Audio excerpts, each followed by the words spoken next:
Era enorme. Ingrid Bergman lo confiesa todo en sus memorias. Ingrid Bergman nació el 29 de agosto de 1915 en Estocolmo, Suecia. Creció en un mundo alejado del brillo del mundo del espectáculo. Sus primeros años estuvieron marcados por la tragedia.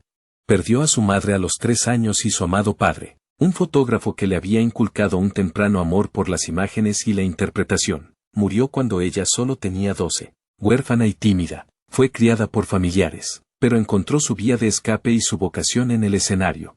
A pesar de su carácter tranquilo, Bergman demostró desde muy pronto una extraordinaria capacidad para expresar emociones, y se dedicó a la interpretación con una determinación inquebrantable. Estudió en la prestigiosa Escuela Real de Teatro Dramático de Estocolmo, que también había formado a Greta Garbo, otra leyenda sueca. Su talento la hizo destacar rápidamente y, en poco tiempo, empezó a aparecer en películas suecas, donde su luminosa presencia y su natural estilo interpretativo fueron aclamados por la crítica. Uno de sus primeros papeles fue en la película sueca de 1936 Intermezzo, que más tarde la catapultaría al estrellato internacional cuando se hizo una nueva versión en Hollywood.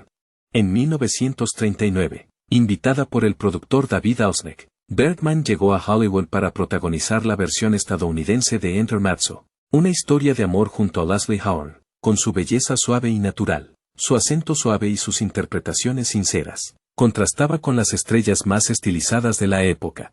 El público quedó cautivado, e Ingrid se convirtió rápidamente en una de las actrices más solicitadas de principios de la década de 1940. Su ascenso fue rápido y fulgurante. En los años siguientes protagonizó una serie de películas clásicas que pusieron de manifiesto su variedad y profundidad emocional. Una de sus interpretaciones más emblemáticas fue su papel de Ilson en Casablanca, 1942, junto a Humphrey Bogart. La película se ha convertido desde entonces en una de las más queridas de la historia del cine, y el retrato que hace Bergman de una mujer dividida entre el amor y el deber es fundamental para su perdurable atractivo. Su rostro radiante, especialmente en las conmovedoras escenas del Café de Rec, ha quedado grabado para siempre en la memoria de los espectadores de todo el mundo. El trabajo de Bergman durante este periodo le valió elogios generalizados y múltiples nominaciones a los Oscar. En 1944, ganó su primer Oscar a la mejor actriz por su fascinante interpretación en Luz de Gas, donde encarnaba a una mujer que poco a poco se ve abocada a creer que se está volviendo loca. La intensidad psicológica y la vulnerabilidad que aportó a su papel pusieron de manifiesto sus notables dotes dramáticas. Le siguieron otros papeles memorables, como en Notorious, de Alfred Hitchcock, en 1946, donde actuó junto a Cary Grant en una compleja historia de espionaje, pasión y traición. Una vez más, demostró su capacidad para dominar la pantalla con elegancia y verdad emocional. Siguió su instinto y se trasladó a Italia, donde colaboró con Rossellini en una serie de películas neorrealistas, como Stromboli 1950, Europa 51 y Viaje a Italia. Aunque estas películas no fueron éxitos comerciales en su momento, más tarde fueron reconocidas por su influencia en el cine moderno y su audaz experimentación. Tras varios años en el extranjero, Bergman regresó triunfalmente al cine estadounidense en 1956 con su interpretación en Anastasia, por la que ganó su segundo Oscar. Esta vez, una simbólica bienvenida de la industria que antes la había rechazado. Siguió actuando en películas europeas y estadounidenses, demostrando una y otra vez que era una de las actrices más versátiles e intrépidas de su generación. También fue reivindicada en el teatro y la televisión, incluida su actuación en A Woman Called Gula, ganadora de un Emmy, donde encarnó al primer ministro israelí Goldir. A lo largo de su carrera, Ingrid Bergman fue nominada a 7 Oscar y ganó 3, además de 2 Emmy, un Tony e innumerables galardones. Actuó en 5 idiomas y trabajó con algunos de los mejores directores del siglo XX, como Alfred Hitchcock, Ingmar Bergman, sin parentesco, y Sidney Lumet. Pero más allá de los elogios, fue su inconfundible sinceridad y su tranquila dignidad lo que la hizo ganarse el cariño del público de todas las generaciones. Ingrid Bergman fue una mujer que vivió con audacia, actuó con brillantez y se negó a dejarse limitar por las estrechas expectativas de su época, incluso cuando el escándalo amenazó con ensombrecer sus logros. Nunca comprometió su integridad ni su devoción por su oficio. En su vida personal experimentó altibajos profundos y dolorosos, matrimonios, divorcios, maternidad y enfermedad, pero los afrontó todos con notable aplomo. Ingrid Bergman, la aclamada actriz sueca famosa por su belleza y talento, se casó por primera vez con Peter Aron Lindström en 1937. Lindström era un respetado profesional de la medicina, concretamente neurocirujano, lo que reflejaba un mundo muy distinto al de la ostentación y el glamour de Hollywood y el cine internacional en el que vivía Bergman. Su matrimonio, aunque inicialmente estable y aparentemente convencional, estuvo marcado por las complejidades del ascendente estrellato de Bergman y su creciente inmersión en la industria cinematográfica. Ingrid y Peter Lindström tuvieron una hija, Pia Lindström, nacida en 1938, que más tarde se convertiría en una exitosa periodista de televisión y presentadora de informativos. A pesar de la apariencia externa de familia tradicional, la relación de la pareja acabó siendo tensa, en gran parte debido a las exigencias de la carrera de Bergman y a los retos personales a los que se enfrentaba a medida que envejecía y adquiría mayor relevancia internacional. A finales de la década de 1940, la vida de Ingrid Bergman dio un giro dramático cuando entabló una relación sentimental con el cineasta italiano Roberto Rossellini. Rossellini fue un director prominente y muy influyente, famoso por su papel como pionero del cine neorrealista italiano. La relación comenzó cuando Bergman aún estaba casada con Lindström, lo que provocó un gran escándalo en la época. Esta relación fue apasionada y controvertida, ya que traspasó los límites de las expectativas sociales de matrimonio y fidelidad. El romance se hizo público después de que Bergman diera a luz a la hija de Rossellini, Isabella Rossellini, nacida en 1952.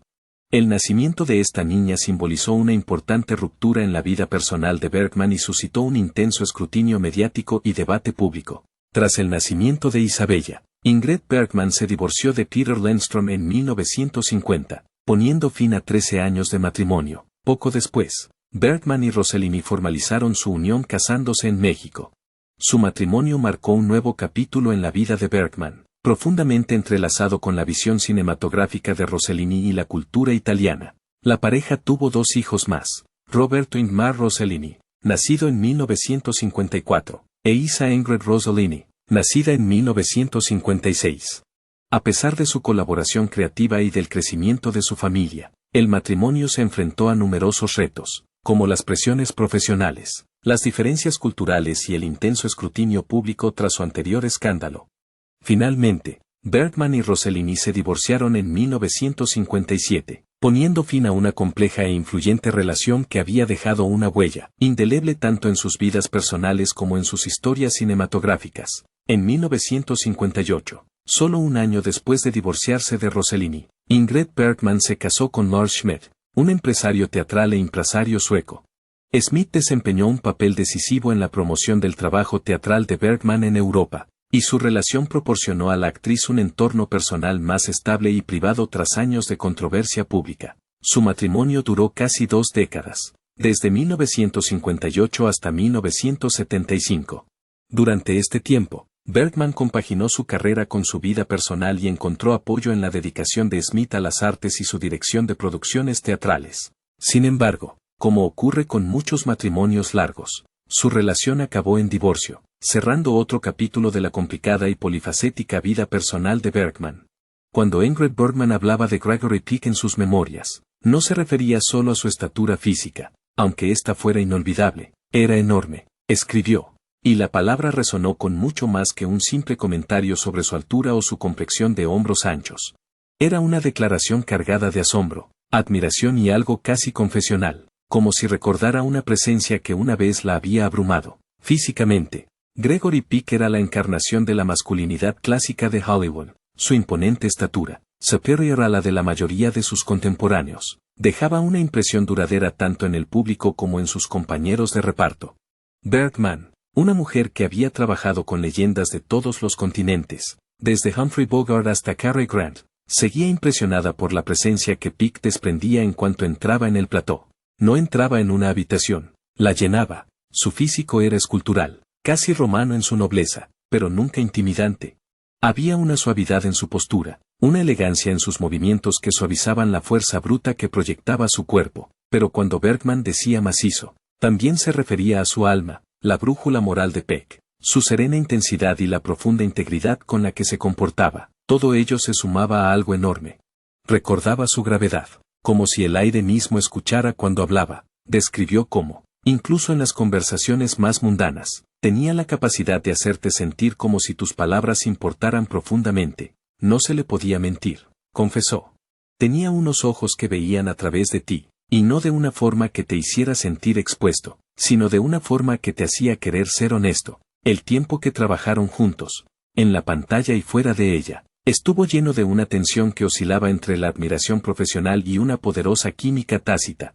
Hubo momentos, admitió Bergman, en los que le miraba a través de la escena y olvidaba mis líneas, no por nerviosismo, sino porque me sentía realmente transportada por el hombre que tenía delante. No era lujuria, describió, sino más bien reverencia, una especie de rendición emocional ante alguien que parecía tallado en algo intemporal. Bergman también recordó cómo Pick soportaba el peso de su fama con una humildad que la impresionó profundamente, en un mundo en el que la vanidad era una habilidad de supervivencia. Gregory permaneció arraigado, nunca necesitó ser la voz más alta de la sala, escribió. Su silencio a menudo decía más que 100 discursos. Observó que se tomaba en serio sus papeles, no por la gloria, sino porque veía la actuación como una forma de contar la verdad. Aunque fuera ficción, él creía en la bondad, no en la ingenuidad, sino en la dureza, en esa por la que luchas escena tras escena. En sus memorias, Bergman reveló que trabajar con Gregory Peck le hizo sentirse desafiada, vista y, en última instancia, cambiada. Dejó una huella en mí. Reflexionó, no solo como actriz, sino como mujer. Me recordó que la grandeza no consiste en la perfección, sino en la presencia. Gregory estaba presente en el sentido más profundo y magnífico de la palabra, así que cuando escribió, era enorme. No se trataba de una frase desechable, ni de un titular sensacionalista. Era un resumen de un hombre cuya magnitud la conmovió de más maneras de las que jamás había previsto, física, emocional, artística y espiritualmente. Durante la representación teatral de La esposa fiel en Londres a principios de los años 70, la vida de Ingrid Bergman dio un giro dramático e imprevisto. Durante este periodo, en el que seguía dominando los escenarios con el mismo magnetismo que había definido durante mucho tiempo su carrera cinematográfica, se percató de una preocupante anomalía física, un bulto duro bajo su pecho izquierdo, a pesar de estar inmersa en un intenso calendario de actuaciones. Bergman, conocida por su disciplina y atención a los detalles, actuó con rapidez. El 15 de junio de 1974 fue operada en una clínica privada de Londres para extirparle el tumor, aunque la operación se mantuvo relativamente en secreto. Marcó el comienzo de una larga y difícil batalla contra el cáncer de mama, que ella decidió librar con gracia, valentía y un compromiso inquebrantable con su oficio. Sin embargo, el cáncer no había acabado con ella. Años más tarde, mientras estaba inmersa en el emotivo rodaje de Sonata de Otoño, película que se convertiría en una de sus interpretaciones más poderosas y aclamadas por la crítica, Bergman volvió a sentir un bulto ominoso. Este segundo descubrimiento la llevó a regresar urgentemente a Londres, donde fue operada de nuevo. La experiencia fue especialmente simbólica. Incluso cuando su cuerpo luchaba contra una enfermedad terminal, realizó una de las interpretaciones más crudas, complejas y vulnerables de su carrera bajo la dirección de Ingmar Bergman, sin parentesco alguno, en un papel que parecía reflejar las pruebas emocionales de su vida real. Tras la operación y la recuperación, demostrando su espíritu indomable y su incansable ética de trabajo, Bergman comenzó inmediatamente los ensayos de Waters of the Moon, una adaptación televisiva de 1978, negándose a dejar que su enfermedad la definiera o limitara. A pesar de la progresión de su enfermedad, Bergman siguió aceptando papeles significativos, incluido uno de los más significativos del final de su carrera, la interpretación del primer ministro israelí Gold Meir en el telefilme de 1981 Una mujer llamada Gold. La elección fue audaz y profundamente conmovedora. Bergman estaba ahora frágil, con el rostro alterado por los tratamientos y el tiempo. Sin embargo, encarnó a Mir con gran fuerza y dignidad. El rodaje fue agotador y su salud se resintió enormemente, pero completó el proyecto con la profesionalidad que la caracteriza. La interpretación le valdría los premios Emmy y Globo de Oro, una última afirmación de su gran legado en el arte dramático. A continuación, Bergman se retiró de la escena pública a su apartamento londinense en el elegante barrio de Cheney Gardens, situado cerca del río Tempames. La zona era conocida por su residencia artística y su tranquilo encanto, pero para Bergman se convirtió en un lugar de soledad y lucha silenciosa. Allí comenzó a someterse regularmente a tratamientos de quimioterapia. La antaño radiante estrella que había cautivado a millones de personas, se enfrentaba ahora a la enfermedad con un tranquilo estoicismo. Los paparazzi y los fans se congregaban a menudo frente a su edificio, acampando en la acera con la esperanza de ver a la legendaria actriz, consciente de su presencia, pero reacia a permitir que vieran su debilitado estado. Evitaba asomarse a la ventana. La enfermedad había hecho estragos en su cuerpo. El cáncer había hecho metástasis en su columna vertebral, colapsando su 12ª vértebra, causándole un gran dolor y limitando su movilidad. Su pulmón derecho había dejado de funcionar por completo y solo quedaba una parte del izquierdo. Sin embargo, incluso en los días más oscuros, nunca renunció a su fuerza interior. Ingrid Bergman falleció en Londres poco después de la medianoche del 29 de agosto de 1982, conmovedoramente el día en que cumplía 67 años. Murió en paz, rodeada de sus seres queridos, su ex marido, el productor teatral sueco Lars Smith, con quien había mantenido una relación cordial y afectuosa, estaba junto a ella junto a otras 3 personas. Aquella noche, horas antes de su fallecimiento, habían compartido un último brindis en su honor, un gesto íntimo y simbólico lleno de agridulce celebración e inminente pérdida. Junto a su cama había un ejemplar del Principito, la novela filosófica de Antoine de Saint-Exupéry.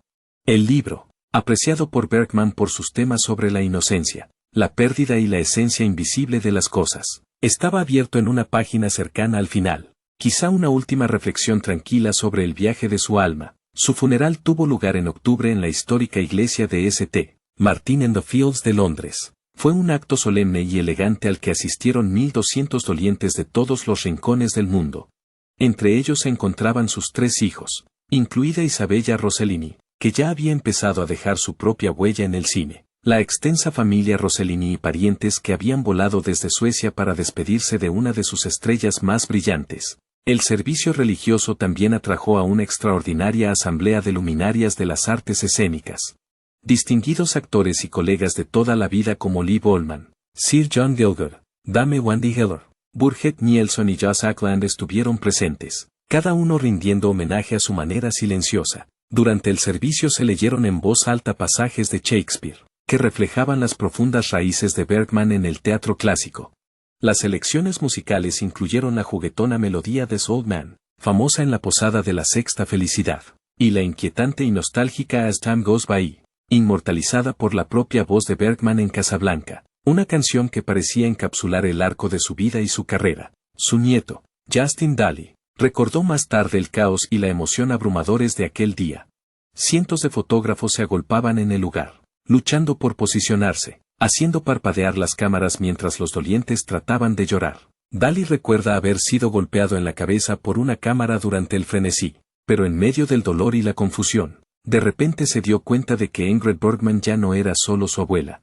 En medio de todo este caos, dijo, pude sentir que no era solo mi abuela. Ella pertenecía a todos los demás, pertenecía al mundo, era un sentimiento compartido por millones de personas.